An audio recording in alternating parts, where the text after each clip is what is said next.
ప్రార్థన చేసుకుందామండి. ప్రేమ నమ్మకం నీకే స్తుతిస్తున్నాను. నేను ఇప్పటివరకు సజ్జలు అక్కడ వచ్చి మరి ఒకసారి నీకు మాట్లాడి ఆలోచించడానికి ఇచ్చిన సమయాన్ని బట్టి ఆరోగ్యాన్ని బట్టి ఆయుష్కాలను బట్టి వందన స్తోత్రాలు తండ్రి. ఇప్పటి వరకు నైనా మరి పాటలు పాటేందును, వాక్యం చదువుతుందను, మొదటి మెసేజ్ చెబుతుందను, నీ యొక్క హస్తం మాకు తోడుగా ఉంచి నడిపించిన విధానాన్ని బట్టి వందన స్తోత్రాలు తండ్రి. నైనా ప్రాముఖ్యమైన సమయంలోకి వెళ్తూ ఉండగా మరి నాకు పరిశుద్ధాత్మ యొక్క పరిపూర్ణమైన సహాయాన్ని నాకు అందించమని అర్థిస్తూ వినిచిన పిల్లలకు వివేచన దయచేయమని చక్కగా అర్థం చేసుకొని నీ చిత్తానుసారంగా జీవించి నువ్వుండే మహాలోకాన్ని చేరడానికి వీరిని వాళ్ళని వెసులుబాటును మాకు కలగజేయని బ్రతిమలాడుకుంటూ ప్రపంచవ్యాప్తంగా జరుగుతున్న ఆరాధన క్రమమంతలో సమస్త మహిమగంధ ప్రభావం మీరే పొందుకోమని, అలాగే మరి ఒక్కసారి ప్రార్థన చేస్తూ ఉండగా పరిశుద్ధాత్మ యొక్క పరిపూర్ణమైన సహాయం నాకు అందించమని అర్థిస్తూ ఈ ప్రార్థనని ప్రియకుమారుడు మా రక్షకుడు అయిన యేసుక్రీస్తు శక్తి గల నామమున అడిగి వేడుకుంటున్న పరమ తండ్రి. ఆమేన్. అందరికీ వందనాలండి. ఈ యొక్క వీడియో చూస్తున్న వారు దయచేసి లైక్ చేయండి, షేర్ చేయండి, సబ్స్క్రైబ్ చేసుకోండి. ఎందుకంటే ఎక్కువ మందికి రీచ్ అవ్వాలంటే మీరు లైక్ చేయడం ద్వారా, సబ్స్క్రైబ్ చేసుకోవడం ద్వారా ఎక్కువ మందికి అయితే రీచ్ అవుతుంది. ఈ విషయాన్ని అయితే గమనించండి. Thank you so much. ఈరోజు మన పాఠం వచ్చేసి రక్తము కనిపించిన పాపమును ఎలా కడుగుతుంది. యేసుక్రీస్తు వారి యొక్క రక్తము కనిపించని పాపములను ఎలా కడుగుతుంది. పాపం ఏమైనా కనిపిస్తుందండి మనకి బయటికి? ఎక్కడుందో చెప్పగలుగుతారా? పాపము అనేది ఎక్కడిగా మన శరీరంలో ఎక్కడ కనబడుద్ది? అదే హృదయంలో ఉంటుంది. అలాంటి పాపాన్ని మరి రక్తం అనేది కడుగుతుంది కదా. పాత నిబంధనలో చూసినట్టయితేనేమో ఏ రక్తం ఉపయోగపడేది పాపాలని పరిహరించడానికి? ఎడ్ల యొక్కయు, కోడి యొక్కయు, మేకల యొక్కయు, గొర్రెల యొక్క రక్తమని దేవుడు జంతువుల రక్తాన్ని ఒక నియమంగా తీసుకున్నాడు ఆయన. దాని గురించి ఈ రోజున మనం ఆలోచిద్దామండి. ఇది క్వశ్చన్ చేసింది ఎవరంటే, కనిపించిన పాపాలను రక్తం కడిగి వేస్తుందా అని హైందవ సహోదరులు వేసిన ప్రశ్నకి సమాధానంగా ఈ పాఠం పుట్టుకురావడం జరిగింది. ఇది మైండ్లో పెట్టుకోండి. రక్తం అనేది ఒక ద్రవ పదార్థం అండి, అవునా కాదా? ద్రవ పదార్థం. మనిషిలో అయితే ఎంత ఉంటుందండి? ఒక్కొక్క మనిషికి బ్లడ్ ఒక 5 నుంచి 6 లీటర్లు మాత్రమే ఉంటుంది. 5.5 లీటర్లు 6 లీటర్లు మాత్రమే ఉంటుంది అనమాట. ప్రతి ఒక్క మనిషికి కూడా, నీకైనా నాకైనా యేసుక్రీస్తు వారికైనా ఎవరికైనా సరే 5 నుంచి వాటర్, ఎముకలు, నరాలు, చర్మం, మాంసం ఇదంతా ఎక్కువ ఉంటుంది. వాటర్ కంటెంట్ ఎక్కువ ఉంటుంది, 70% ఉంటుంది. కానీ బ్లడ్ మాత్రం జస్ట్ 5.5 లీటర్ నుంచి 6 లీటర్ల వరకే ఉంటుంది అన్నమాట. మరి ఈ 5.5 లీటర్లు 6 లీటర్లు ఉన్నటువంటి యొక్క రక్తము మనకి కనిపించిన పాపాన్ని ఎలా కడుగుతుంది అని వాళ్ళు వేసిన ప్రశ్నకు ఈరోజు మనం దానికి ఆన్సర్ తెలుసుకుందామండి. హెబ్రీ పత్రిక 9వ అధ్యాయం 18వ వచనం ఒకసారి చదవాల్సిందిగా 18 నుంచి 22 వరకు చదవండి. హెబ్రీ 9, 18 నుంచి 22 వరకు.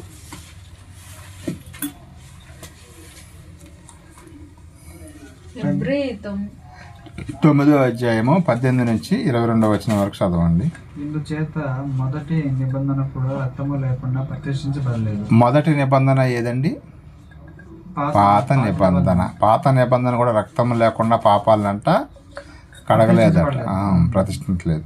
తర్వాత ధర్మశాస్త్ర ప్రకారము మోషే ప్రతి ఆజ్ఞను ప్రజలతో చెప్పిన తరువాత ఆయన నీళ్లతోనూ రక్త వర్ణము గల గొర్రెబొచ్చుతోనూ హిస్సోపుతోనూ కోడలి యొక్కయు మేకల యొక్కయు రక్తమును తీసుకుని దేవుని మీ కొరకు విధించిన నిబంధన రక్తమేదని చెప్పుచు గ్రంథం మీద ప్రజలందరి మీద ప్రోక్షించాను. అదే విధంగా గుడారము మీదను సేవపాత్రలన్నిటి మీదను ఆ రక్తమును ప్రోక్షించాను. మరియు ధర్మశాస్త్ర ప్రకారము సమస్త వస్తువులను రక్తము చేత శుద్ధి చేయబడిననియు రక్తము చెందింపకుండా పాపక్షమాపణ కలిగిననియు సామాన్యముగా చెప్పవచ్చును. పరలోకమందున్న వాటిని పోలిన వస్తువులు ఇట్టి బలుల వలన శుద్ధి చేయబడిన వలసి ఉండేది కనుక పరలోక సంబంధమైనవి వీటికంటే శ్రేష్టమైన బలులని శుద్ధి చేయబడిన వలసి ఉండేను. అందువలన నిజమైన పరిశుద్ధ స్థలమును పోలి హస్తకృతమైన పరిశుద్ధ స్థలములలో క్రీస్తు ప్రవేశింపలేదు. కానీ ఇప్పుడు మన కొరకు దేవుని సముఖమనందు కనబడుటకు పరలోకమందే ప్రవేశించాను. అంతేకాదు 22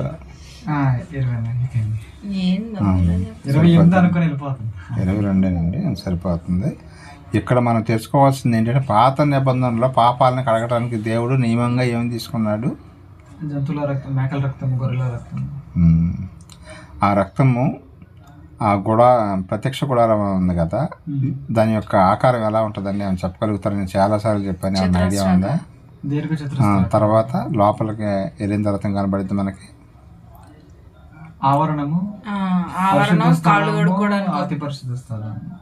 ఎస్, లోపలికి వెళ్ళిన తర్వాత ఆవరణం ఉంటుంది. ఆవరణంలో ముందుగా మనకి ఏం కనిపిస్తుంది అండి? ఇంకొక వస్తువు కూడా కనబడింది, సముద్రము లేదా గంగాళము అంటారు.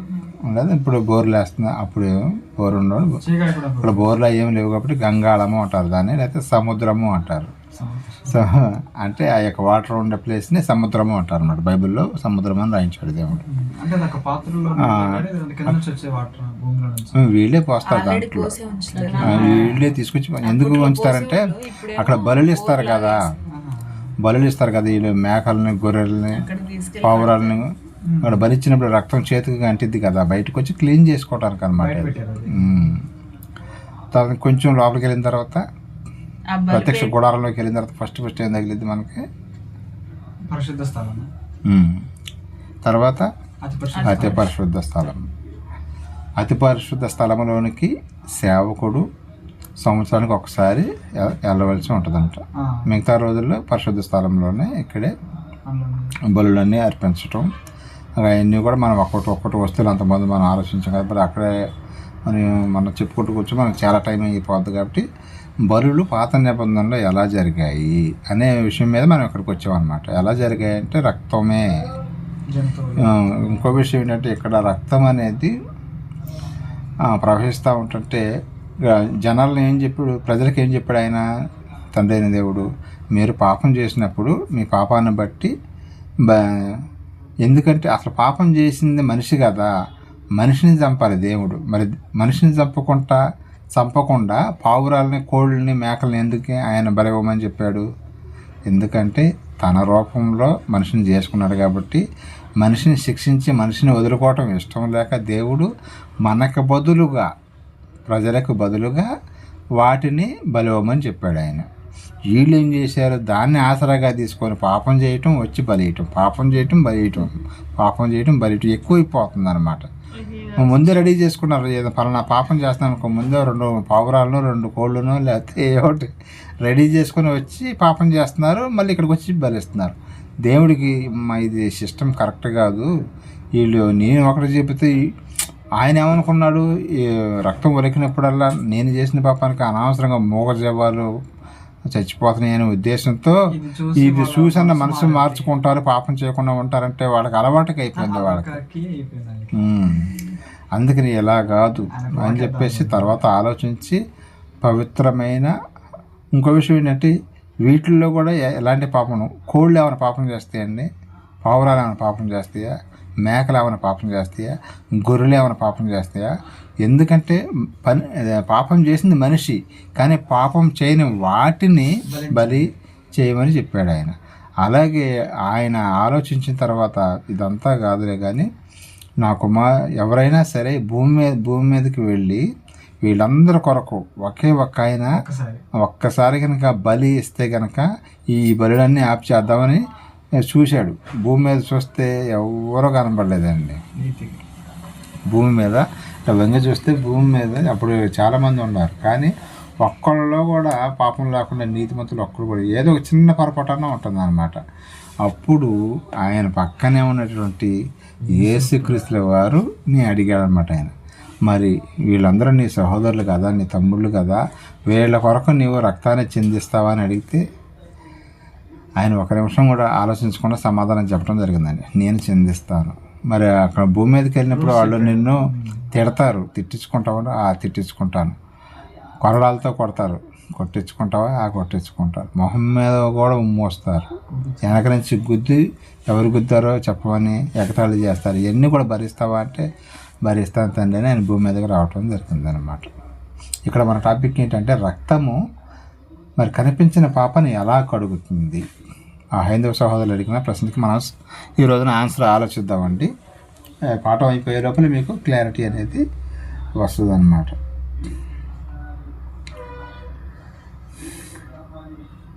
ఇక్కడ అప్పుడు పాత నిబంధనలో జంతువులను బలిచ్చేవాడు కదా. కానీ ఒకసారి కనుక ఒక నీతిమంతుడు ఎవరైనా ముందుకు వస్తే వాళ్ళని బలిద్దామని అనుకున్నాడు ఆయన. కానీ ఎవరు కూడా దొరకలేదండి అప్పుడు ఆయనకి. ప్రభు అయిన యేసుక్రీస్తు వారి యొక్క రక్తమే, ప్రభు యొక్క రక్తము ఏ పాపం లేకుండా నిష్కలంకమైన రక్తము దొరకటం జరిగిందండి. ఆ మాట ఎక్కడుందో మనం చూడగలిగితే హెబ్రీ పత్రిక 2వ అధ్యాయం 14-15 వచ్చిన ఒకసారి చదవండి. హెబ్రీ 2:14-15 వచ్చినారు. కాబట్టి ఈ పిల్లలు రక్త మాంసములు గలవారైనందున ఆ ప్రకారమే మరణం యొక్క ఫలము కలగలవాన్ని అనగా అపవాదిని మరణం ద్వారా నశించేటకు జీవితకాలం అంతయు మరణ భయం చేత దాస్యమునకు లోబడిన వారిని విడిపించుటకు ఆయనతో కూడా రక్త మాంసములలో పాలివాడయ్యాను. మరొకసారి చదవండి. కాబట్టి ఆ పిల్లల రక్త మాంసం గలవారైనందున ఆ ప్రకారమే మరణం యొక్క బలము గలవాణిని అనగా అపవాదిని మరణం ద్వారా రసించేటకు జీవితకాలం అంతే మరణ భయం చేత దాస్యమునకు లోబడిన వారిని విడిపించుటకు ఆయనతో కూడా రక్త మాంసములలో పాలివాడయ్యాడు. అది ఈ పాపం నుంచి మా అపవాది శోధన నుంచి మనం రక్షించాలంటే ఒక ఆయన రక్తం అనేది మనకి కావాలి. అదే ప్రభు అయిన యేసుక్రీస్తు వారి యొక్క రక్తం అనేది చెందించటం జరిగింది. ఇంకో విషయం, మనిషి అప్పుడు పాపాలు ఎలా ఉండేయంటే, సపోజ్ ఒక మనిషికి జ్వరం వచ్చిందండి. జ్వరం వచ్చినప్పుడు మనం పారాసెటమాల్ 500 మోతాదు చేసామనుకోండి, అప్పటి వరకు కొన్ని రోజులు పనిచేసేది. తర్వాత ఇంకా బాగా ఎక్కువ జ్వరం వచ్చిందనుకోండి, అప్పుడు ఎంత అయిందండి, డోలో 650 వేసేవాళ్ళు. అది కూడా చాలకపోతే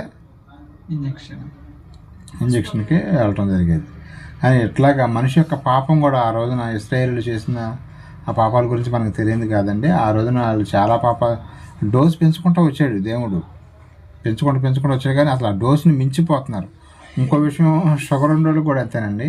షుగర్ ఉండేవాళ్ళు ఏం చేసుకుంటారండి, బాగా ఎక్కువ షుగర్ ఎక్కువైతే ఇన్సులిన్ చేసుకుంటారండి. ఇన్సులిన్ అనేది చేసుకోవాలి. స్టార్టింగ్లో ఎంత అంటే కొంచెం చేసుకుంటారు, తర్వాత ఇంకా ఎక్కువైందని షుగర్ ఏం చేస్తారు, ఇంకో కొంచెం ఎక్కిస్తారు. ఇంకా బాగా ఎక్కువైందంటే ఎంత చేస్తారు, ఇంకా బాగా ఎక్కువైతే ఫుల్గా ఇంజక్షన్ మొత్తం ఎక్కిచ్చేసి ఆ ఇన్సులిన్ అనేది చేసుకోవాలండి. అలాగే మనుషుల యొక్క పాపం కొంచెం కొంచెంగా ఎలాగైపోతుంది, షుగర్ అయితే ఎలాగైతే బాగా పెరిగిపోతుందో బాడీలో, అలాగే మనిషి యొక్క పాపాలు కూడా డోస్ అనేది పెరిగిపోతుందండి. డోసు పెరిగిపోతుంటే ఈయన మందు పెంచుతున్నాడు, డోసు పెరుగుతుంటే మందు పెంచుతున్నాడు. కానీ ఇక్కడ ట్రాలీ అవ్వట్లేదు. ఎంత చేసినా కానీ అసలు ఫుల్ ఇంజక్షన్ చేసినా కానీ షుగర్ కంట్రోల్లోకి రావట్లేదు. అలాగే మనుషులకి యొక్క పాపాలు ఫుల్ పెరిగిపోతున్నాయి కానీ కంట్రోల్ అవ్వట్లేదు. అప్పుడు ఒక మహానుభావుడు యేసుక్రీస్తుల వారు భూమి మీదకి వచ్చి మనందరి పాపాల నిమిత్తం ఆయన రక్తాన్ని చిందించటం జరిగింది. 1 పేతురు 2వ అధ్యాయం 22 వచ్చిన ఒకసారి చూడండి. పేతురుగా రాసిన మొదటి పత్రిక 2వ అధ్యాయం 22 వచ్చినామండి. ఆయన పాపం చేయలేదు. అదే అండి, ఈ దేవుడు ఆయన ఎందుకు ఎన్నుకున్నాడంటే ఆయన పాపం చేయలేదు. ఆయన నోట్లోంచి కూడా ఒక్క మాట కూడా కపటమైన మాట రాలేదటండి. అది ఆయన గొప్పతనం. అది నేను కొట్టింది ఎవరో చెప్పు అని అంటే వెనక్కి తిరిగి ఒక గుద్దితే ఏమైపోతారండి అతను. అలా ఉంటాడు అక్కడ మనిషి. అయినా సరే దూషింపబడి మరి తన్నులు తిని కూడా ఒక్క మాట కూడా ఏమనలేదంటాను. చదవండి. బదులు దూషింపలేదు, ఆయన శ్రమ పెట్టబడిన బెదిరింపక న్యాయముగా తీర్పు తీర్చు దేవుడికి తను తాను అప్పగించుకోయాను. చాలండి. ఇక్కడ యేసుక్రీస్తు వారి దగ్గర పాపం ఉండటం ఏమైనా చూపిస్తుందండి. ఆనాటి ప్రజలు కూడా ఎవరో కూడా చూపించలేదండి ఈయనలో పాపం ఉందని చెప్పేసి. ఇంకో విషయం ఏంటంటే ఆయన గురించి ఆయన కూడా సాక్ష్యం ఇచ్చుకున్నాడు. ఒక మనిషి భూమి మీదకి వచ్చి పాపం చేయకుండా 33.5 సంవత్సరాల పాటు ఉన్నాడంటే, ఏ పాపం చేయకుండా ఎవరైనా ఈ రోజులో ఎవరైనా ఉన్నారా? ఒకవేళ ఎవరైనా బుద్ధి లేని వాళ్ళు నేను ఉండానంటే వాళ్ళంత బుద్ధిహీనులు ఎవరు లేరని చెప్పుకోవాలండి. కొంతమంది చేతులు ఎత్తుతారు నేను ఏ పాపం చేయలేదని, కానీ తప్పు. నేను ఒకసారి చూశాను, ఒకసారి ఫెలోషిప్లోకి వెళ్తే ఒక పాస్టర్ గారు అన్నాడు, నేను ఇంతవరకు ఏ పాపం చేయలేదు అని చెబుతున్నాడు రా. ఆయన పెళ్లి చేసుకున్నాడు, పెళ్ళిళ్ళు చేసుకున్నారు, పిల్లల్లో ఉంటారు. రాంగ్ పాపంలో పుట్టరండు, అది చాలా తప్పు. మనిషి పెరిగేటప్పుడు ఒక 5-6 సంవత్సరాలు దాటిన తర్వాత పాపంలోనే పాపంలో బూతు మాటలు మాట్లాడటం కానీ ఇంకోటి కానీ చేస్తూనే ఉంటాడు. ఆయనకి అప్పటికి 40 నుంచి 45 సంవత్సరాలు వయసు ఉంటుంది. ఆ టయానికి మనిషి పాపం చేయడానికి ఖచ్చితంగా చేస్తాడు. కానీ నేను ఏ పాపం చేయలేదని చేయెత్తాడు ఆయన. అది నాకు ఆ రోజున అయితే నచ్చలేదు. ఎందుకంటే ప్రతి ఒక్క మనిషి కూడా ఏదో రకంగా పాపం చేస్తాడు. ఇలాంటి వాళ్ళు ఆ టైంలో ఉంటే వీళ్ళనే వాడుకున్నాడు కదా, ఈ బలకి సిల్వయాగానికి వేస్ట్ గోషత్తులు కొట్టాడని యేసుప్రభు వారిని దింపారు. ఇందాకేంటన్ను పాపంలో పుట్టాము కానీ పాపం చేస్తాం, పుట్టిన తర్వాత పాపంలోకి వెళ్తాం. పుట్టినప్పుడు మనిషికి పాపం లేదు, దేవుడిచ్చి బహుమానం అని చెబుతాం. గర్భఫలము దేవుడిచ్చి బహుమానం. ఇది కొంచెం అర్థం చేసుకోవాలి, కొంచెం కన్ఫ్యూజ్గా ఉంటుంది ఇక్కడ. మనిషి పుట్టినప్పుడు మనిషికి ఎలాంటి పాపం లేదు, పెరుగుతా ఉన్నప్పుడు మాత్రమే పాపం అనేది అతను చేస్తాడు. ఇది గుర్తుపెట్టుకోవాలి. మనం పుట్టిందే పాపంలో కాదండి, చాలా తప్పు అది. ఈ పాపపు లోకంలో పాపం ఉంది కానీ పుట్టిన పసిబిడ్డకు పాపం లేదు. అంతకుముందు చాలా కొత్త నిబంధనలు అంటాడు, మీరు బిడ్డల వంటి వారైతేనే బిడ్డలంటే పసిపిల్లలు చిన్నపిల్లల లాంటి వారైతేనే మీరు పరలోక రాజ్యానికి వస్తారని చెప్పాడు. ఈ శిష్యులు ఒకసారి పరలోక రాజ్యంలో ఎవరు గొప్ప అంటే ఆయన వాళ్ళకి బ్రేక్ వేసాడు. ఏమేసాడు, మీరు బిడ్డల వంటి వారైతేనే పరలోక రాజ్యానికి వస్తారు. అసలు మీకు పరలోక రాజ్యంలో ఎవరు గొప్ప అని మీరు డిస్కషన్ చేసుకున్నారు. మీరు పరలోక రాజ్యమే చాలా కష్టం అన్నాడు ఆయన. మీరు బిడ్డల వాళ్ళు అయితేనే మీరు పరలోక రాజ్యానికి రాగలుగుతారు. అక్కడ ఎవరు గొప్ప అనేది అసలు తర్వాత దేవుడు చూసుకుంటాడు అని చెప్పాడు ఆయన. అప్పుడు మబ్బులు ఇడిపోయినాయి. ఎలకం మాకే లేదా పరలోక రాజ్యం మరి లేదు. ఇస్కరియోతు ఏదో తప్పిపోయాడుగా చూసాను. మా 12 మందిలో ఒకడు ఆయనకి పరలోక రాజ్యం వచ్చిందా, నరకానికి వెళ్ళిపోయాడు ఆయన. తర్వాత ఎప్పుడు సెలెక్ట్ అయ్యారంటే ఈయన చచ్చిపోయిన తర్వాత చనిపోయి మళ్ళీ తిరిగి లేచి వీళ్ళందరూ బలపరిచి అప్పుడు వీళ్ళు మేము చచ్చిపోతాం కానీ మా దేవుడు నువ్వేనయ్యా అని చెప్పేసి నమ్మి అప్పుడు ప్రాణాలు ఇవ్వడానికి కూడా మనం కనుక ఒక రూపాయి బిళ్ళ కింద పడింది అనుకో మనం బాగా బాధపడతామా కింద పడితే. ఇక వారం రోజులు అన్నం తినకుండా ఉంటామండి ఒక రూపాయికి బిళ్ళ కింద పడితే లేదా పావుల బిళ్ళ కింద పడితే. అలాగే వీళ్ళ యొక్క ప్రాణాలను కూడా పావుల బిళ్ళ కింద పడితే మనం ఎట్టకైతే ఈజీగా తీసుకుంటాం అలా అంత ఈజీగా తీసుకున్నారండి వాళ్ళు. మీకు అర్థం కావడానికి ఉదాహరణకి చెబుతాను అన్నమాట. ఇప్పుడు ఎవరన్నా ఒక రూపాయి కింద పడిపోయిందని చెప్పేసి ఇంటికి వెళ్ళి ఆత్మహత్య చేసేవాళ్ళని చేసుకుంటాడండి రూపాయి కోసం, అది ఎంట్రీ కోసం కానీ. అందుకని వాళ్ళు అంత త్యాగాన్ని అలా అంత ఎందుకని చేయగలిగారంటే కళ్ళారా చూశారనమాట. ఆయన ప్రత్యక్షంగా మేము సాక్షులము, ఆయనకి మేము సాక్షులము అని చెబుతున్నారు అనమాట. మనం ఇంకో విషయం ఏంటంటే మనకి వాళ్ళకన్నా కూడా ఎన్నో విషయాలు రాయించి ఉంచాడు. యేసుక్రీస్తు భూమి మీదకి వచ్చాడని అన్నీ కూడా చదువుకుంటున్నాము, అన్నీ చేస్తున్నాము, కానీ మనం తప్పిపోతూ ఉంటాం.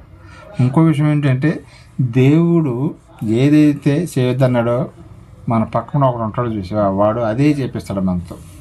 వాడి డ్యూటీ ఏది, దేవుడు ఏది చేయొద్దంటే అపవాది వాడు మనల్ని అదే చేయిస్తాడు. కానీ వాక్యం పట్టుకున్నాం అనుకోండి మనం వెంటనే మనం ఎన్నోసార్లు పడేస్తాడు లెగుస్తూనే ఉంటామండి. నిలబడిపోవాలి ఎప్పటికైనా సరే, ఎన్నోసార్లు పడిపోతూ ఉంటాం. 1 పేతురు 1వ అధ్యాయం 19వ వచనం ఒకసారి చదవండి. పేతురు గారు రాసిన మొదటి పత్రిక 1వ అధ్యాయం 19వ వచనం. అమూల్యమైన రక్తం చేత అమూల్యమైన అది ఈ మాట ఎవరికి ఆపాదించబడిందంటే ఒక యేసుక్రీస్తు యొక్క రక్తానికి మాత్రమే. అమూల్యమైన రక్తం అంట. నిర్దోషమును నిష్కలంకమునగు నిర్దోషం అంట, నిష్కలంకం అంట, పిల్ల వంటి గొర్రె పిల్ల వంటి క్రీస్తు రక్తము చేత విమోచింపబడితిరని మీరు ఎరుగుదురు కదా. ఆయన జగతి పునాది వెయ్యపడక మునిపే నియమింపబడిన కానీ. సరిపోద్దండి. మన యొక్క పాపాలు పోవాలంటే ఏ పాపం లేనివాడై ఉండాలి, అందరూ ఒప్పుకోవాలి. ఇంకో విషయం ఏంటంటే ఎంతోమంది నీతిమంతులను గొప్ప వాళ్ళని లిస్ట్ తీస్తే ప్రపంచమే ఒప్పుకుందండి. ఫస్ట్ ఎవరు వచ్చారండి? యేసుక్రీస్తు వారే వచ్చారు. తర్వాత లిస్ట్ వచ్చింది. మళ్ళీ ఆయన పెరిగిన ఆ ఏరియాలో కూడా ఇతను వడ్లవాని కుమారుడు అన్నారు, కానీ ఇతను పాపిష్టుడు కదా అని ఎవరైనా అన్నారండి? ఆయన అంటే ఈయన పాపం చేశాడు కదా, ఆ పాపం చేసేవాళ్ళు ఈ నీతి మాటలు చెబుతున్నాడా, స్వస్థతలు చేస్తున్నాడని ఒక్కరన్నా నాలో పాపం ఉందని ఎవరైనా స్థాపించగలని ఒకే ఒక్క వన్ అండ్ ఓన్లీ ప్రభు అని యేసుక్రీస్తు వారు మాత్రమే అనగలిగారండి. పౌలు గారు కూడా అనలేపారు. పౌలు గారు అంతకుముందు పాపులలో నేను ప్రధానుడును అని చెప్పాడు ఆయన. యేసుక్రీస్తు వారు ఒక్కసారి కూడా ఎక్కడ కూడా నేను పాపం చేసినట్టుగా. ఇంకో విషయం ఏంటంటే మనకులాగే ఆయనకి శరీరం ఉంది. 33.5 సంవత్సరాల వ్యక్తి పాపం లేకుండా జీవించడం, ఈ లోకంలోకి వచ్చిన తర్వాత జీవించడం అంటే చాలా చాలా చాలా కష్టం అండి. ఇంకో విషయం ఏంటంటే ఆయన 33.5 సంవత్సరాలు కదండి బతికింది. ఇంకొక 100 సంవత్సరాలు ఉండడితే అప్పుడు ఎవరు పాపం చేసేవాడు అంటారు. 100 సంవత్సరాలు కాదు, 1000 సంవత్సరాలు కాదు, 1,000,000 సంవత్సరాలు అయినా సరే ఆయన పాపం చేయడు. ఎందుకంటే ఫిక్స్ అయిపోయాడు. చచ్చిపోయినా చచ్చిపోతాడు కానీ పాపం మాత్రం చేయడు అనమాట. అది ఆయనలో ఉన్న గొప్పతనం. 5 కాదులే 5 నెలలు ఫోన్ కావాలి. ఇప్పుడు చిన్నపిల్లలు ఫోన్ సంవత్సరం కానించే రుద్దటాలు మొదలు పెడుతున్నారు. అది ఇప్పుడు ట్రెండ్ సృష్టిస్తున్నారు. పేరెంట్స్ అనిపిస్తుంది చెప్పాలంటే వాళ్ళకి ఎలా తెలుసు ఫోన్ నొక్కాలప్పుడే. మేమంటే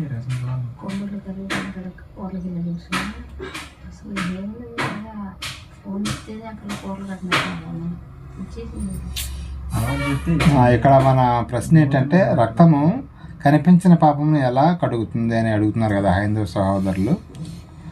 మరి కొంతమంది నదులకి వెళ్ళి స్నానాలు చేస్తారండి. 12 సంవత్సరాలకు ఒకసారి జరిగేది ఏంటండి అది కార్యక్రమం? పుష్కరాలు స్నానం చేస్తారంటే పాపాలు పోతాయని వాళ్ళు నమ్ముతున్నారు కదా. మరి ఇక్కడ మనల్ని ఎందుకు క్వశ్చన్ చేస్తున్నారంటే వాళ్ళకి తెలియకే. ఇప్పుడు సపోజ్ పుష్కరాలకు వెళ్ళి స్నానం చేసిన వ్యక్తి ఆ పాపాలు పోతాయని నమ్ముతున్నాడు కదా. ఎలా పోతాయి? పాపం అంటే ఎలా ఉంటుంది అని చూపించగలుగుతారు మనకి? లేదా శరీరంలో ఏదైనా ఒక పార్ట్ వదిలేయటానికి అది వాళ్ళ యొక్క విశ్వాసము, నమ్మకము. అలాగే మనము బల్లారాధనలో మనం ఏం తీసుకుంటామండి? రొట్టె అంటే ఎవరి శరీరం అది? మనం తినేది రొట్టె కదా. శరీరం ఎట్లా అయింది అది? మన యొక్క నమ్మకము. మరి తర్వాత ఏం తీసుకుంటామండి? రక్తం, ద్రాక్షారసం. రక్తం ఎట్లా అయింది అంటే మన యొక్క విశ్వాసము. ఎస్, రక్తము కనిపించిన పాపాన్ని ఎలా కడిగితే మన యొక్క విశ్వాసాన్ని బట్టి అది కడగటం జరుగుతుందన్నమాట. అదే విశ్వాసం మనకు లేదనుకోండి, మనం ఏం చూస్తుంది? అది రొట్టెగానే చూస్తాం, అది ద్రాక్షారసంగానే చూస్తాం. కానీ మనం బల్లారాధన తీసుకున్న రోజున, ఆదివారం రోజున ఏం చేస్తామంటే అది ఎంతో పవిత్రంగా మనం ప్రార్థన చేసుకొని మరి చక్కగా ఆ యొక్క రొట్టెను దేవుని యొక్క యేసుక్రీస్తు యొక్క శరీరంగా మనం భావిస్తున్నాం. ద్రాక్షారసాన్ని రక్తముగా భావించి మన యొక్క పాపాలు పోవటానికి మనం అది తీసుకుంటున్నాం. అలాగే వాళ్ళ విశ్వాసం ఏంటంటే పుష్కరాల్లో స్నానం చేస్తే చాలు మాకు పుణ్యం వచ్చిందని వాళ్ళ విశ్వాసం అన్నమాట. కానీ ఇక్కడ మన విశ్వాసం ఏంటంటే ప్రభు యొక్క రక్తాన్ని స్వీకరిస్తున్నాం, మాంసాన్ని స్వీకరిస్తున్నామని నమ్మకంతో. ఇదన్నమాట మన యొక్క పాపాలను కడగటానికి మెయిన్. పాపం అనేది మన యొక్క శరీరంలో ఎక్కడ కనబడుద్దండి. పాపం కనబడదు, కానీ మన యొక్క విశ్వాసం అన్నమాట. విశ్వాసాన్ని బట్టి మనం సపోజ్ ఇంకా మీకు బాగా అర్థం కావాలంటే ఒక తల్లిదండ్రులకి ఒక కొడుకు ఉన్నాడండి. అతనికి బాగా అల్లరి ముద్దుగా పెంచుకున్నారు. ఒక రోజున బైక్ వేసుకొని వెళ్తుంటే అతను యాక్సిడెంట్ అయింది. యాక్సిడెంట్ అయితే ఒక కొడుకు. హాస్పిటల్లో జాయిన్ చేశారు. హాస్పిటల్లో జాయిన్ చేస్తే ఐసీయూలోకి తీసుకెళ్లారు. ఐసీయూలోకి తీసుకెళ్ళిన తర్వాత ఇక తండ్రి ఏమో గుండె పగిలిపోయేంతగా బాధపడుతున్నాడు. తల్లి అయితే ఏడ్చుకుంటూ గుండెలు బాదుకుంటా నీరసం వచ్చేసి దడేలు పడిపోతుంది, ఎక్కడ పడితే అక్కడ పడిపోతుందంట. నా కొడుకు బోళ్ళంత రక్తం పోయింది, అతనికి రక్తం పోయి తలకాయ గాయం బాగా తగిలి ఐసీయూలోకి తీసుకెళ్తే తల్లి ఏమో అసలు సోయ లేకుండా అయిపోతుంది. కొంచెం సోయ రాగానే ఏడుతుంది, మళ్ళీ పడిపోతుంది. తండ్రి ఏమో బయట ఇటు అటు తిరుక్కుంటా ప్రార్థన చేసుకుంటా ఎంతో ఆలోచించుకుంటూ ఉన్నాడు. కానీ ఇంత బాధపడుతున్న వీళ్ళకి ఒక 4-5 గంటల తర్వాత అతనికి ఆపరేషన్స్ జరిగిన తర్వాత డాక్టర్ గారు బయటికి వచ్చి ఏం చెబుతాడా అని వీళ్ళు ఎదురు చూస్తున్నారు. ఎదురు చూస్తుంటే డాక్టర్ గారు ఎలా ఉందండి మా అబ్బాయికి అని అడిగారంట. అడిగితే ఏం పర్వాలేదమ్మా, మీ అబ్బాయి బతికాడు, ఇక ఇబ్బంది ఏం లేదులే అని ఒక్క మాటతో అప్పటి వరకు వీళ్ళు పడిన బాధ కానీ ఆ టెన్షన్ కానీ మొత్తం ఎగిరిపోయి ఇక ఆనందంతో ఇక ఆమెకు కళ్ళపటి నీళ్ళు వచ్చేస్తున్నాయి. వాళ్ళ అమ్మకి బట్ట కన్నీళ్ళు తిరిగిపోయి థ్యాంక్ యూ డాక్టర్ గారు ఇద్దరు కూడా ఇక చేతులు పట్టుకొని ఏడుతున్నారంట డాక్టర్ గారు. అప్పటి వరకు బాధతో ఏడ్చిన వాళ్ళు ఇప్పుడు సంతోషంతో ఏడుస్తున్నారు. ఈ సంతోషంతో ఏడిపించేపు ఉంటుందండి, కూసేపు ఉంటుంది, ఒక 1 నిమిషమే ఉంటుంది లేదా 1 నిమిషం ఉంటుంది. అప్పుడే గప్ప లోపలికి వెళ్ళి కొడుకుని చూసుకోవటం జరిగింది. అలాగే మనం అందరం కూడా పాపంలో పడిపోయి మనం చచ్చిపోవాల్సిన మనల్ని డాక్టర్ గారు ఎలాగైతే ఆ పేషెంట్ బ్రతికించాడో యేసుక్రీస్తుల వారు మనల్ని బ్రతికించాడండి. అది మనం తెలుసుకోవాల్సింది. మన యొక్క పాపం అని విశ్వాసము. అప్పటి వరకు ఏడ్చిన వీళ్ళు ఒక్క మాటతో చేంజ్ అయిపోయింది చూసారు వాళ్ళ మైండ్ అని. గంటల పాటు ఏడ్చిన వాళ్ళు డాక్టర్ గారు బయటకు వచ్చి ఏం చెప్పాడు, అమ్మాయికి పర్వాలేదు, నీ కొడుకు సేఫ్ జోన్లోనే ఉన్నాడు, ఇబ్బంది ఏం లేదని ఒక్క మాట చెప్పకుండా. అలాగే మనందరం చచ్చిపోవాల్సిన మననే మొత్తము తండ్రి అయిన దేవుడు యేసుక్రీస్తులవన్నీ బలి ఇవ్వటం జరిగింది. ఇప్పుడు అందరం అందుకని మనం సేఫ్ జోన్లోకి రావటం జరిగింది. మన పాపం అది యాక్చువల్ అయితే మనకి ఉరేయాలి లేకపోతే శిక్ష వేయాలి, కానీ మన శిక్ష మనకు బదులుగా యేసుక్రీస్తుల వారు వేయించుకున్నాడండి. ఆయన గొప్పతనం మనకు తెలియాలంటే ఎలాగంటే మనకు పడాల్సిన శిక్ష మనం అగ్నిగుండాలకి వెళ్ళిపోయి యుగాల పాటు కాలిపోవాల్సింది మనం, కానీ మనకి బదులుగా ఆయన శిక్ష వేయించుకున్నాడు. చాలామందికి తెలియదు. కాబట్టి మనం ఎప్పుడు కూడా ప్రభువుని మర్చిపోకూడదు, ఆయన యొక్క త్యాగాన్ని కూడా మనం మర్చిపోకూడదు, ఎప్పుడూ గుర్తుపెట్టుకోవాలి అని ఈ వాక్యం మనకు తెలియజేస్తుందండి. యోహాను సువార్త 3:16 ఒకసారి చదవండి. యోహాను గారు రాసిన సువార్త 3:16 అండి.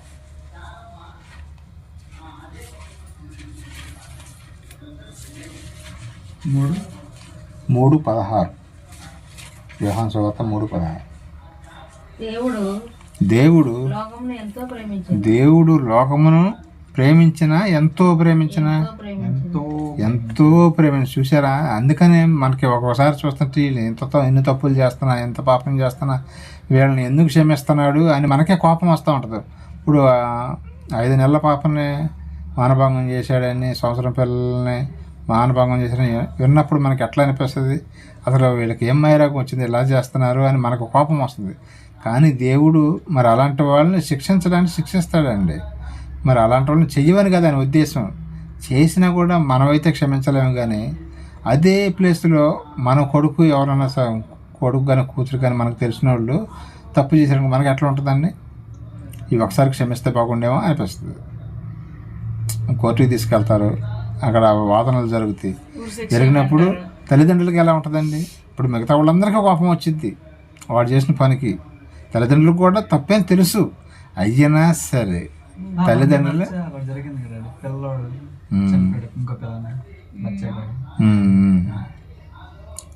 ఎట్లా జరుగుతూ ఉంటాయి. కానీ మన కన్న తండ్రి వాళ్ళని కూడా క్షమిస్తున్నాడు. అలాగే మళ్ళీ చెయ్యండి అయ్యా అని కాదు క్షమించేది.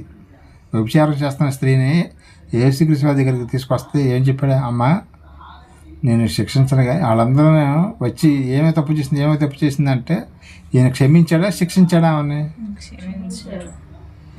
అదనమాట. దేవుడు మన యొక్క పాపాలను బట్టి మనల్ని క్షమిస్తూ ఉన్నాడు అనమాట. క్షమిస్తున్నాడు కాబట్టి మనం ఈ భూమి మీద చెల్లించుతూ ఉన్నాం. లేకపోతే ఎప్పుడూ తీసేసిన లెక్కలో ఉంటాం అనమాట. మన పాపాల నిమిత్తము యేసుక్రీస్తు వారు ఆయన చిందించండి రక్తాన్ని. పవిత్రమైన అమూల్యమైన రక్తం అంట. అయింది అమూల్యమైన రక్తం అంటే వెలకట్టలేనిది అని. చాలా విలువైనది. ఇప్పుడు చదవండి యోహాను సువార్త 3:16. దేవుడు లోకమును ఎంతో ప్రేమించింది కాగా ఆయన తన అద్వితీయ కుమారునిగా పుట్టిన వాని యందు విశ్వాసం. ఎవరైతే యేసుక్రీస్తు వారి యందు విశ్వాసం ఉంచుతారో వాళ్ళకి మాత్రం పరలోక రాజ్యం ఇస్తానని చెప్పాడండి. చూసారు కేంద్ర బిందువుకి మళ్ళీ ఎవరిని పెట్టాడు? యేసుక్రీస్తు వారిని పెట్టాడు. ఎందుకు? రక్తాన్ని చిందించింది ఎవరు? ఆయనే. కాబట్టి ఆయన యందు విశ్వాసం ఉంచి మనం జీవించాలన్నమాట. 14-15 వచనాలు ఒకసారి చదవండి. వెనక్కి వెళ్ళండి. 14-15. అరణ్యంలో మోషే సర్పమును ఎలాగెత్తునో అలాగే విశోధించి ప్రతివాడు నశింపగా ఆయన ద్వారా నిత్య జీవం పొందినట్లు మనిషి కుమారుడు ఎత్తబడవలెను. అది మనం యేసుక్రీస్తు వారిని నమ్మాలండి. నమ్మి బాప్తిసం తీసుకొని ఆయన చిత్తానుసారంగా దేవుడి చిత్తానుసారంగా జీవిస్తే అప్పుడు మన పరలోక రాజ్యం వస్తుందన్నమాట. మనం నమ్మాలి. మన రక్షకుడు ఎవరంటే యేసుక్రీస్తుల వారే అని. చాలామంది మత ఛాందస్యవాదులు నోటికొచ్చినట్టు మాట్లాడుతూ ఉన్నారు. అవన్నీ మనం పట్టించుకోకూడదులే. కానీ ఇది క్వశ్చన్ రేజ్ చేసిన కూడా వాళ్ళే. రక్తము కనిపించిన పాపాన్ని ఎలా కడుగుతుంది అంటే ఎలా కడుగుతుంది? విశ్వాసము ద్వారా. యేసుక్రీస్తుల వారే నన్ను రక్షించగలడు. నేను చనిపోయిన తర్వాత నన్ను పరలోక రాజ్యానికి తీసుకెళ్లేది ఆయనే అనే విషయాన్ని మనం విశ్వసించాలి. అది విశ్వసించకుండా ఈ మిగతా ఇవన్నీ కూడా వీటి కోసం మనం బాప్తిసం తీసుకోవడం కానీ ఆయన కోసం మనం ఇది అప్పుల కోసమనో లేకపోతే పెళ్ళిళ్ళ కోసమనో రోగాల కోసమో కాదండి. ఇవన్నీ ఓకేనండి. ఇవన్నీ సెట్ అయిపోతాయి. అస్సలు మన మైండ్ ఎక్కడ దేని మీద దృష్టి ఉంచాలంటే నేను చనిపోయిన తర్వాత నేను దేవునితో పాటు పరలోక రాజ్యానికి ఆయన దేవదూతలు వచ్చి నన్ను తీసుకెళ్తారని ఆయన నమ్మాలి. అదనమాట విశ్వాసం. ఇప్పుడు అర్థమైందా? రక్తము కనిపించిన పాపాన్ని ఎలా కడుగుతుంది? విశ్వాసము ద్వారా కడుగుతుంది. ఆన్సర్ వచ్చిందా? అది గుర్తుపెట్టుకోవాలన్నమాట. రోమపత్రిక 3:22-23 వచనాలు ఒకసారి చదవండి. రోమ 3:22 వచనం 23 వచనం.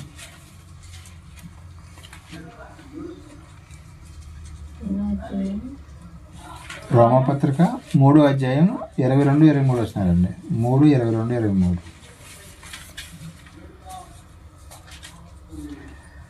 అది యేసుక్రీస్తునందలి విశ్వాసము వలనదే నమ్ము వారందరికీ కలుగు దేవుని నీతి అయి ఉన్నది. 23 కూడా. ఏ భేదమును లేదు. అందరూ పాపం చేసి దేవుడు అనుగ్రహించు మహిమను పొందలేకపోతున్నారు. చూసారా? ఎలాంటి ఇది లేదు. ఏ భేదమును లేదు. ఎంతో కొంత ఉంటుందండి పాపం అనేది మనుషుల్లో. ఇప్పుడు కొంత 70% చేసేవాళ్ళు ఉంటారు, 80% చేసేవాళ్ళు, 90% చేసేవాళ్ళు ఉంటారు, 10% చేసేవాళ్ళు ఉంటారు, 1% చేసేవాళ్ళు కూడా, 5% చేసేవాళ్ళు కూడా ఉంటారండి. అందరూ పాపం చేసి ఏ భేదమను లేదు. అందరూ పాపం చేసిన వాళ్ళే.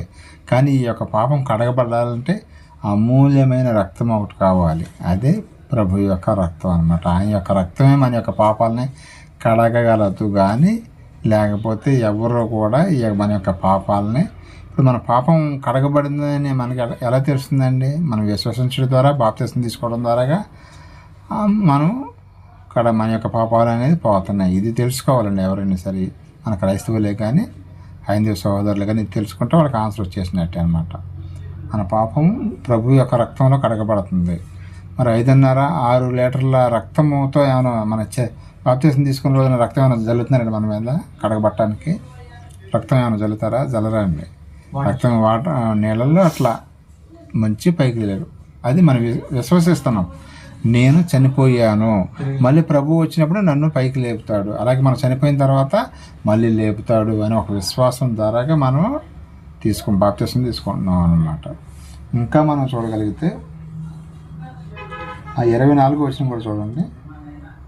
రోమ 3:22-23 చదివారు కదా. 24 వచనం. కాబట్టి నమ్మవారు ఆయన కృపచేతనే క్రీస్తు యేసునందలి విమోచనము ద్వారా ఉచితముగా నీతిమంతులమని తీర్చబడుచున్నారు. ఉచితముగానే మనం ఆయనకి ఏమన్నా బాకీ ఏమైనా ఉండమండి. యేసుక్రీస్తు గారికి ఉచితంగానే మన అందరి కొరకు ఆయన రక్తాన్ని చెందించాడండి. నువ్వు మా కోసం చేయాల్సిందని మనమే ఆయనకి ఎప్పుడు కూడా రుణపడి ఉంటాం. ఎప్పుడు కూడా ఇక దాన్ని ఆ రుణం అనేది ఎప్పుడూ కూడా తీర్చలేదండి. తల్లిదండ్రుల రుణం అన్నా బతికుండంగా వాళ్ళని కూర్చోబెట్టి పోషిస్తే మనం తీర్చగలుగుతాం, కానీ ఆయన యొక్క రుణాన్ని మాత్రం తీర్చే అవకాశం మనకు లేదు. ఉచితముగా ఇచ్చాడు. కృప అంటారు కదా, కృప అంటే ఉచితంగా ఇచ్చేదాన్ని కృప అంటారన్నమాట. మనం ఏమి చెల్లించకపోయినా, ఏమి అర్హత లేకపోయినా సరే మన కొరకు ఆయన రక్తాన్ని చెందించాడు. అది తెలుసుకోవాలంటే సమస్త క్రైస్తవేతరులు కూడా తెలుసుకొని ఆయనకు విలువ ఇవ్వాలన్నమాట. ఇప్పుడు మనకు ఒక క్వశ్చన్, అదేంటంటే ఎప్పుడూ చనిపోయిన ఆయన యొక్క రక్తము ఇప్పుడు మన యొక్క పాపాలను కడుగుతుందా? ఎప్పుడూ 2000 సంవత్సరాల క్రితం కదా ఆయన చనిపోయింది, ఇప్పుడు మన పాపాలను ఎట్లా కడుగుతుంది అని ఒక డౌట్ రావచ్చు మనకి. అది ఎలాగో ఏంటో ఇప్పుడు కొద్ది నిమిషాల పాటు మనం ఆలోచిద్దాం. 1 కొరింథీ 10:16 ఒకసారి చూడండి. కొరింథీయులకు రాసిన మొదటి పత్రిక 10:16. ఇప్పుడు చనిపోయిన ప్రభు యొక్క రక్తం ఇప్పుడు పనిచేస్తుందా? 1 కొరింథీ 10:16. మనము దీవించు ఆశీర్వచనపు పాత్రలోనిది త్రాగుట క్రీస్తు రక్తములో పాలు పుచ్చుకొనుటయే కదా. మనము విరుచు రొట్టె తినుట క్రీస్తు శరీరంలో పాలు పుచ్చుకొనుటయే కదా. అదండి, దీనికి ఆన్సర్ వచ్చేసింది. ఇందాకే ఆల్రెడీ చెప్పేసాను మీకు, మళ్ళీ వచ్చిన ద్వారా చెప్పేస్తున్నాను. ఇప్పుడు మనం బలారాధన తీసుకున్నప్పుడు ఆ రొట్టె తీసుకున్నాం కదా, ఆ రొట్టె ఏంటంట ప్రభు యొక్క శరీరంగా భావించి తింటున్నామా, లేకపోతే ఏదో సరదాగా తింటున్నామా?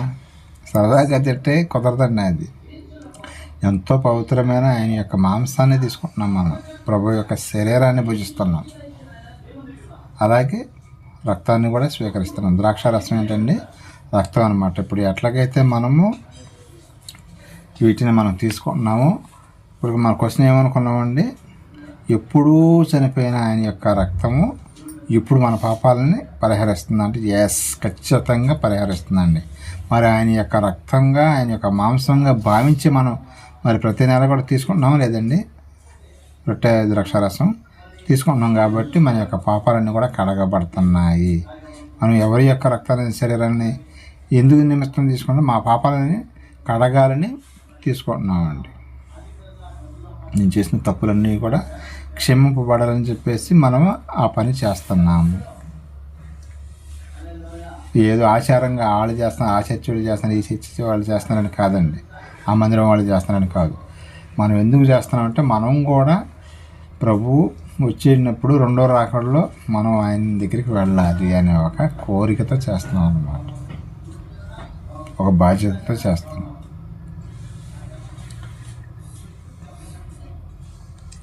యోహాను సువార్త 6:47-48 ఒకసారి చదవాల్సిందిగా తెలియజేస్తున్నానండి. యోహాను గారు రాసిన సువార్త, పత్రిక కాదు, సువార్త. యోహాను సువార్త 6:47-48 అండి.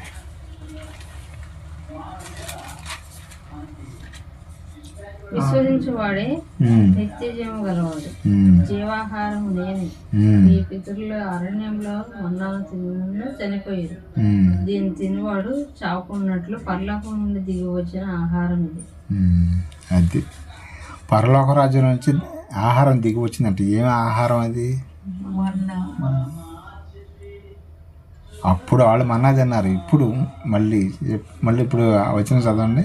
ప్రభు యొక్క శరీరాన్ని ఆహారంగా పోల్చుతున్నాడు ఇక్కడ. మళ్ళీ చదవండి.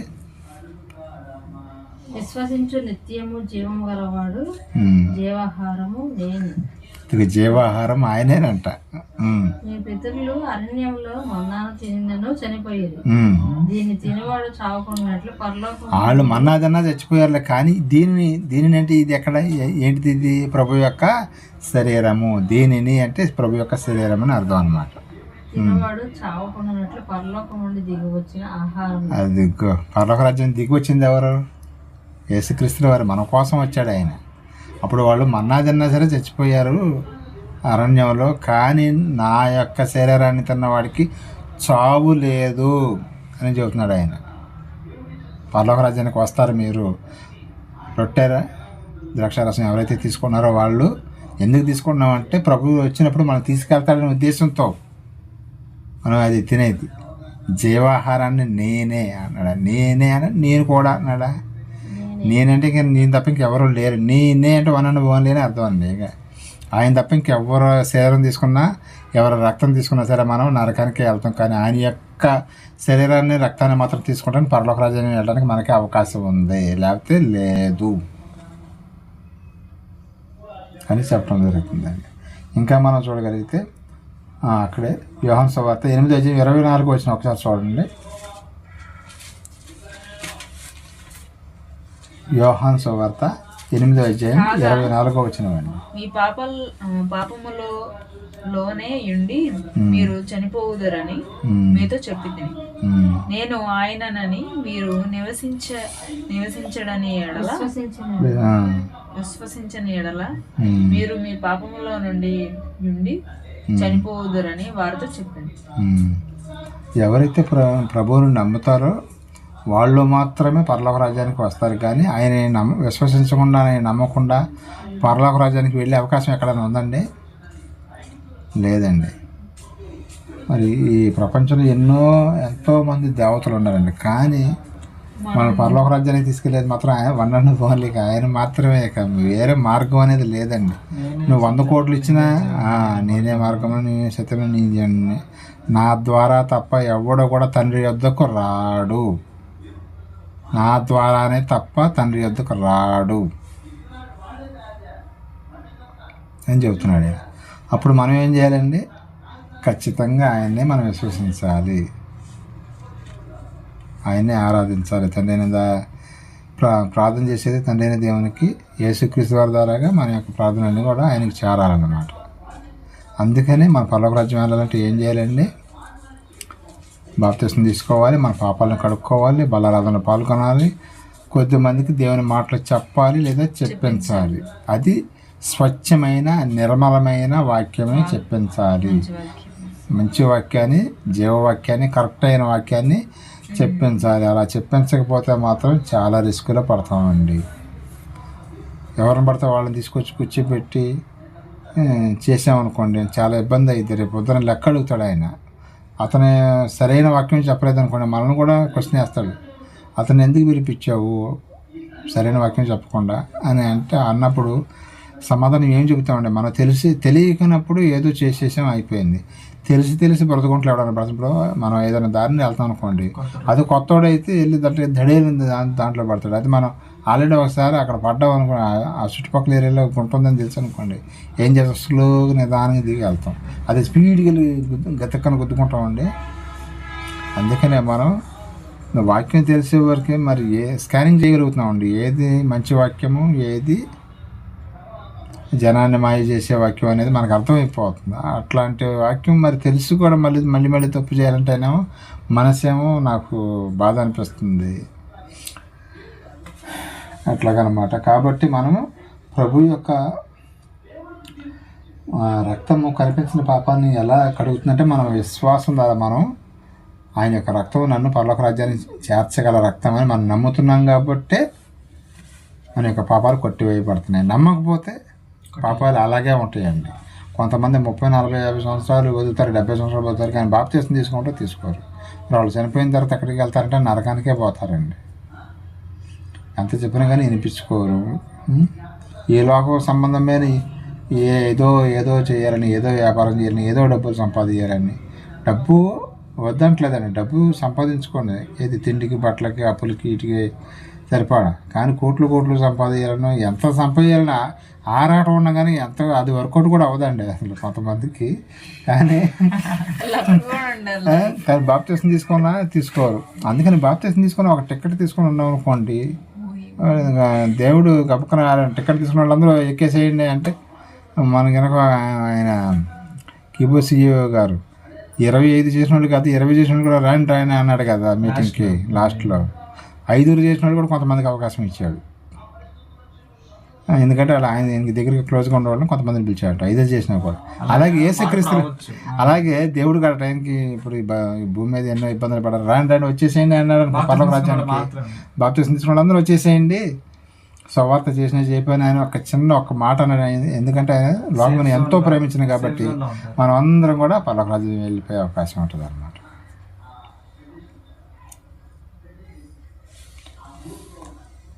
చివరగా ఒక మాట మనం చదువుకుందామండి. హెబ్రీ పత్రిక 9:26, 27, 28 వచనాలు చదవలసిందిగా తెలియజేస్తామండి. అట్లైన ఎడల జగత్తు పునాది వేయబడినది మొదలుకొని ఆయన అనేక పర్యాయములు శ్రమ పడవలసి వచ్చును. అయితే ఆయన యుగముల సమాప్తి యందు తన్ను తానే బలిగా అర్పించుకొనటం వలన పాప నివారణ చేయుటకై ఒక్కసారే ప్రత్యక్షపరచబడను. మనుషుల్లో ఒక్కసారి మృతి పొందేవాలనని నియమించబడను. ఆ తర్వాత తీర్పు జరుగును. అలాగునే క్రీస్తు కూడా అనేకుల పాపములను భరించుటకు ఒక్కసారే అర్పింపబడి తన కొరకు కనిపెట్టుకుని ఉండు వారి రక్షణ నిమిత్తము పాపము లేకుండా రెండవసారి ప్రత్యక్షమయ్యారు. ఒక్కసారి ఇప్పుడు ఇందాక మన క్వశ్చన్ ఏం వేసుకున్నాం, వాళ్ళు ఏమడుగుతున్నారు? ఎప్పుడు చచ్చిపోయిన యేసు ప్రభు రక్తం ఇప్పుడు మీ యొక్క పాపాలను కడిగిద్దా అని అడుగుతున్నారు కదా. ఎస్, ఒక్కసారి అందరి నిమిత్తము ఇంకా పుట్టబోయే వాళ్ళ నిమిత్తం కూడా ఆయన ఆ యొక్క రక్తాన్ని చిందించేశాడు.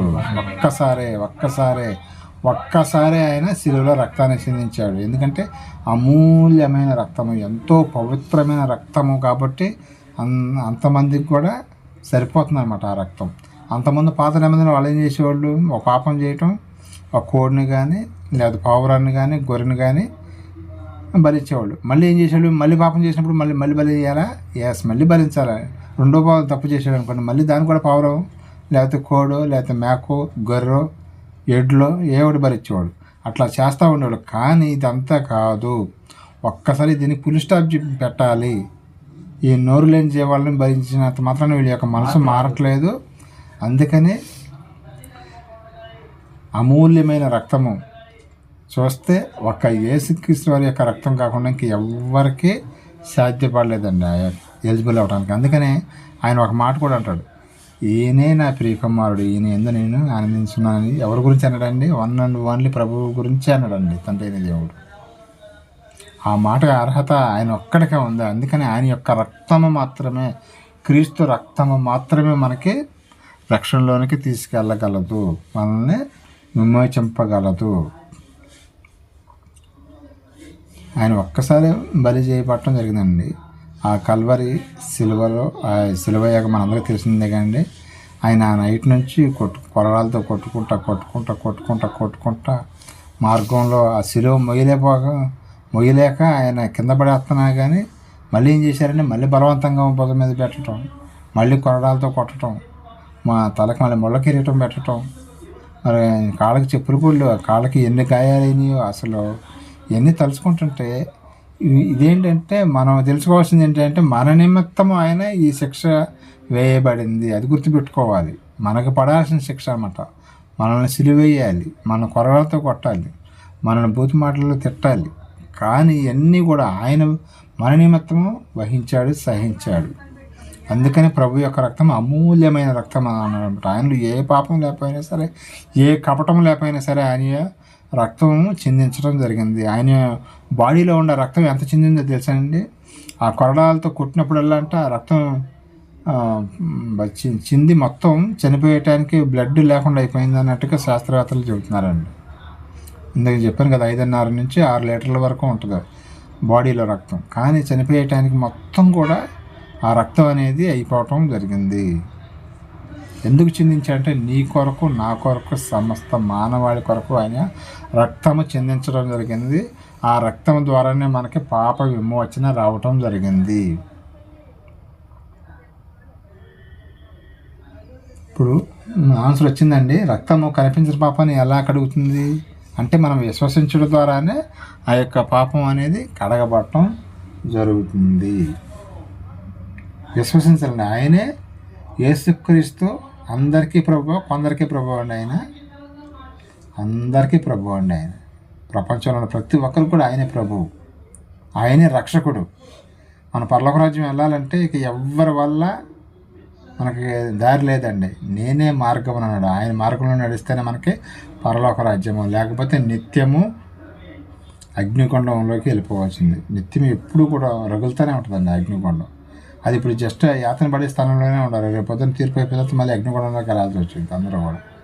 కాబట్టి దాన్ని మనం తప్పించుకోవాలంటే ప్రభువుని ఎప్పుడూ విశ్వసించాలి, ప్రభువు మార్గంలో నిలబడాలి, మనం వాక్యం నేర్చుకోవాలి, కొంతమందికైనా చెప్పాలి, చెప్పే అవకాశం లేకపోతే చెప్పించే పని అయినా చేయాలి, ఈ నీతిగా జీవించి అప్పుడు మనం పరలోక రాజ్యానికి వెళ్తాం. కాబట్టి ఇటు విషయాన్ని ప్రతి ఒక్కరు కూడా గమనించవలసిందిగా తెలియజేస్తున్నామని చిన్న ప్రార్థన చేసుకుని ముగించుకుందాం.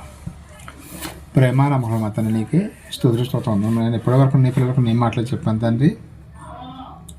అమూల్యమైన రక్తమైన ప్రభు యొక్క రక్తాన్ని మేము ప్రతి నెల కూడా స్వీకరిస్తున్నాం.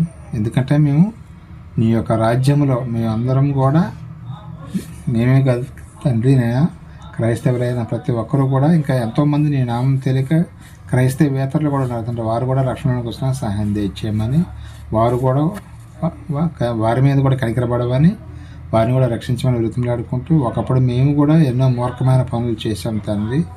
నేను కూడా విగ్రహారాధన చేశాను. కానీ నీ యొక్క ఉచితమైన కృపను బట్టి మమ్మల్ని అందరినీ కూడా నీ యొక్క మార్గంలోనికి తీసుకొచ్చి నిలవబెట్టి నడిపించిన విధానాన్ని బట్టి వందన స్తోత్రాలు తండ్రి. సదాకాలం మాకు తొలగించమని, మరి చిన్న మందిగా కూడి మేము ప్రార్థన చేస్తుండగా మా మనవి ఆలకించమని, మమ్మల్ని అందరూ నీకు రాజ్యంలో న్యాయం చేసుకోమని, అలాగే ప్రక్కనే జరుగుతున్న మందిరంలో కూడా నైనా మా ఆరాధనలో సమస్త మహిమ గంధపురాలు మీరు పొందుకోమని, అలాగే ప్రపంచవ్యాప్తంగా ఎక్కడైతే నిస్వార్థంగా సేవ చేస్తున్నారో వాళ్ళ సంఘాలను, వాళ్ళ కుటుంబాలను, పరిచయాన్ని కూడా దీవించి నడిపించి సహాయం చేసిన అందరూ కూడా నీ యొక్క రాజ్యంలోనికి వచ్చినాక సహాయం చేసిన బ్రతిమలాడుకుంటూ ఈ ప్రార్థన ప్రియకుమారుడు మా రక్షకుడు అయిన యేసుక్రీస్తు శక్తిగల నామమున అడిగి వేడుకొంచున్న పరమ తండ్రి యొక్క దయ, కుమారుని ప్రేమ, పరిశుద్ధాత్మ యొక్క సన్నిధి సహవాసం మనకే లోకంలో సకల పరిస్థితులు కానీ ప్రేమించబట్లకు సదాకాలం తోడుగా నడిపించిన గాక.